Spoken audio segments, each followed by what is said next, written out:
This video is going to be a little different today, and I would really like to get you guys' feedback on what you think of it, because I have another idea, like this, making this spawn another idea for a type of video I could make, but I'll get to that later on.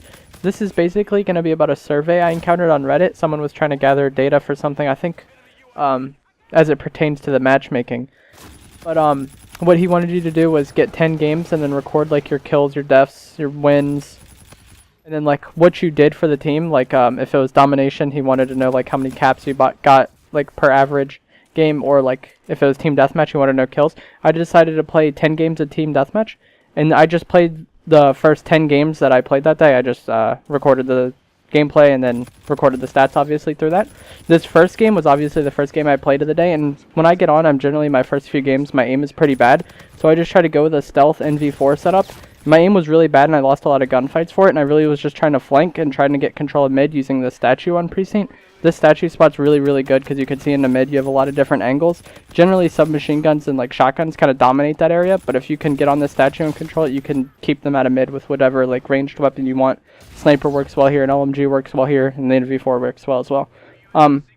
We did end up finishing this game though, or winning I should say, and I went 27-14, which is an okay score.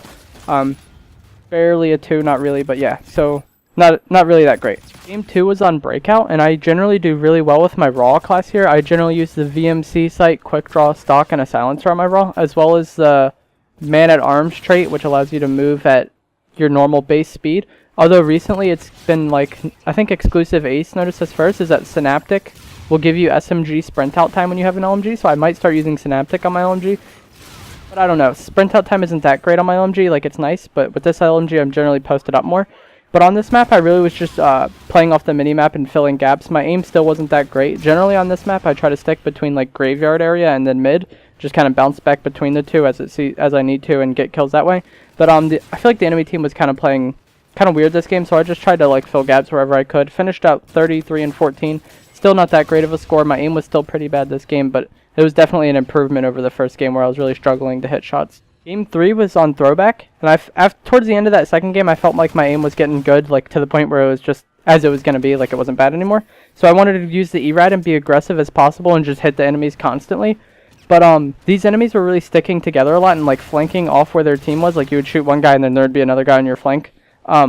So I just really started playing off that and trying to predict what they would be doing, and I started to do really well. I eventually got an advanced UAV. Once I saw I was close, I really started playing for that, just trying to give my team the edge and hopefully get the win off that way, because I was really trying to win all these games and do as well as I could. So yeah, I really just tried to bait people into challenging me because they were being pretty aggressive. And then I got my advanced UAV, finished up 37-14, so still an improvement upon the previous 2 games, but not that great. 37 kills in team deathmatch is alright. 14 deaths isn't the best. That's a little over a 2 KD, so that's my average is 2.5 or 2.4 I think, my like total. So that was above my total, so it's a pretty good game, and it was pretty easy once I figured out how I needed to play against that enemy team. Game 4 was another Precinct match. I decided to stick with the ERAD because I felt like I was doing really well with it, and I just tried to be aggressive like the previous game, but this time I wanted to sit in mid as much as possible and control it using my SMG.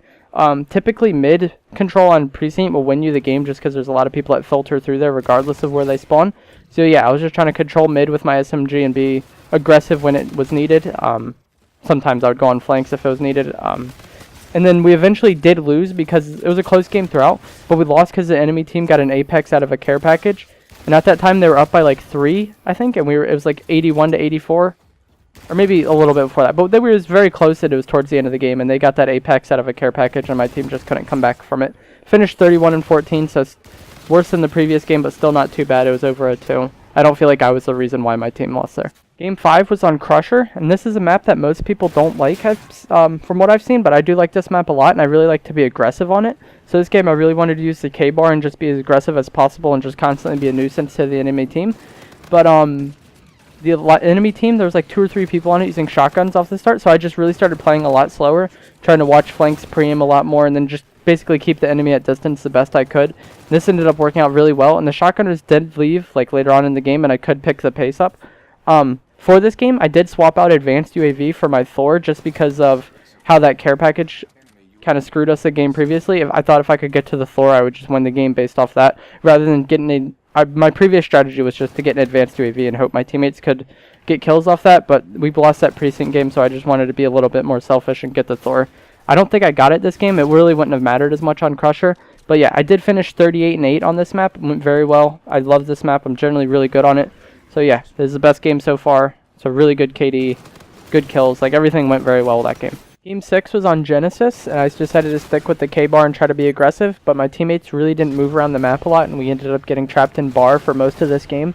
So yeah, there was really just not much we could do. It ended pretty close, I think 93 to 100. But yeah, overall this game we were just never really in it, and I never really felt like at any time we could win this game. The enemy team was really just dominating my team for most of the game, I felt.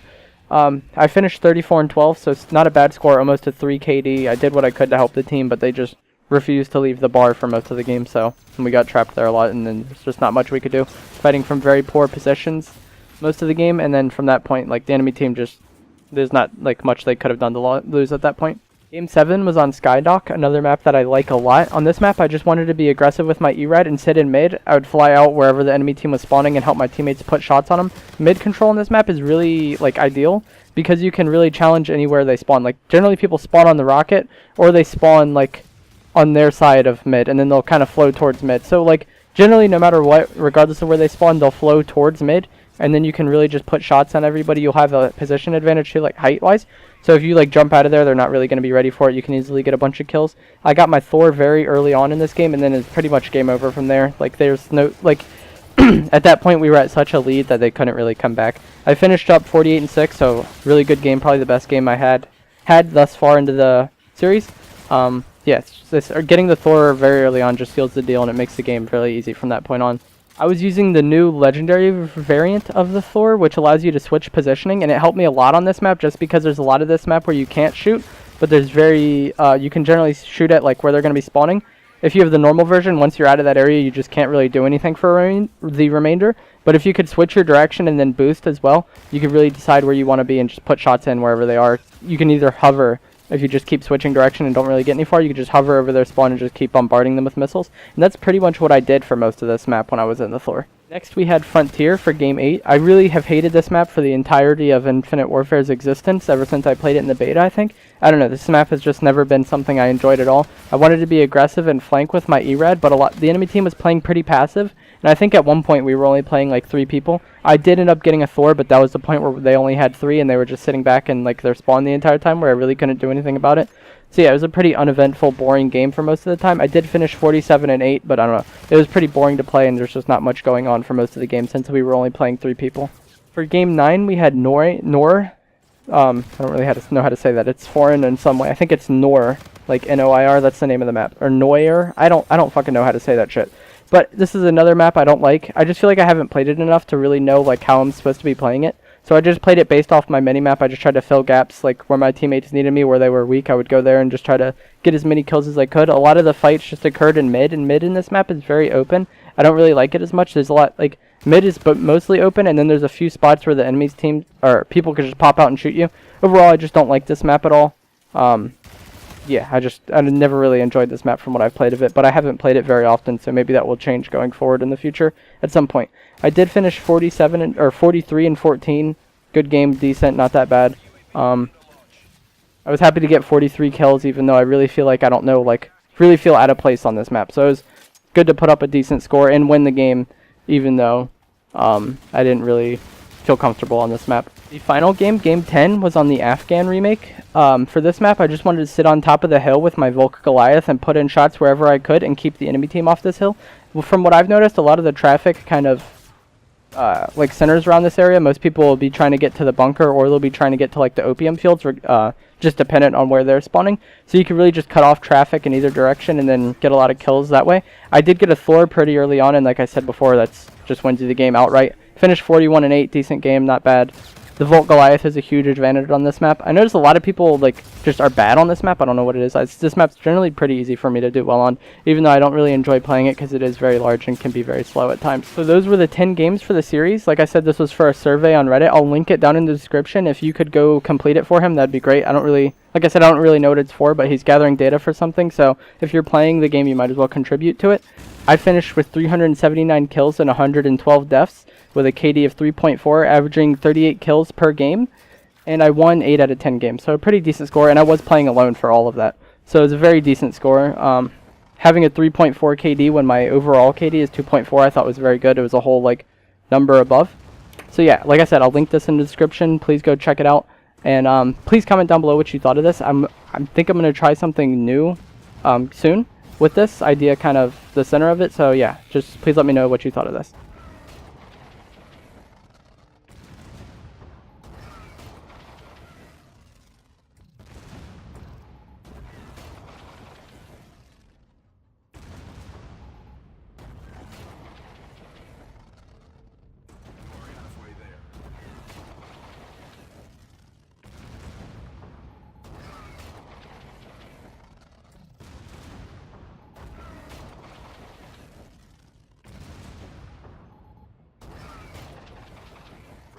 Support is active.